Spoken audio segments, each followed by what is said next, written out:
Hi friends, welcome to MEL updates. ఈ వీడియోలో ఇప్పుడే మరొక లేటెస్ట్ అప్డేట్తో మీ ముందుకైతే వచ్చాను నేను.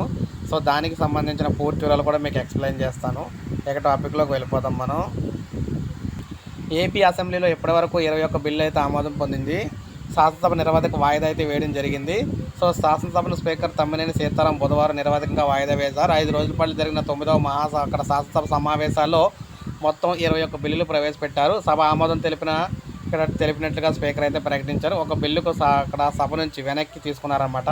మొత్తం 26 గంటలు 44 నిమిషాల పాటు జరిగిన సభలో 36 మంది సభ్యులు మాట్లాడారు. ఈ సమావేశంలో 50 స్టార్ ప్రశ్నలకు మంత్రులు సమాధానం చెప్పగా 6 ప్రశ్నలకు శాసనసభకు సమర్పించారు. మరో 5 అన్స్టార్ ప్రశ్నలు శాసనసభ అయితే సమర్పించారు.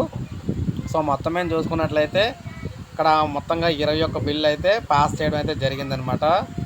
అది ఇప్పుడు ప్రజెంటు అయితే ఇవి ఒక్కొక్క దానికి సంబంధించి ఒక్కొక్క విషయానికి సంబంధించి బిల్లు అయితే పెట్టారు. బిల్లుకి సంబంధించి ఏవి బిల్లు పాస్ చేశారనేది క్లియర్గా మనకైతే ఇవ్వలేదు. అయితే మొత్తమే చూసుకున్నట్లయితే 21 బిల్లు అయితే పాస్ చేయడం అయితే జరిగిందనమాట. సో ఇది మనకు ప్రజెంటు ఇక్కడ ఈసారి జరిగిన శాసనసభ సమావేశాల్లోని బిల్లులు పాస్ చేయడం.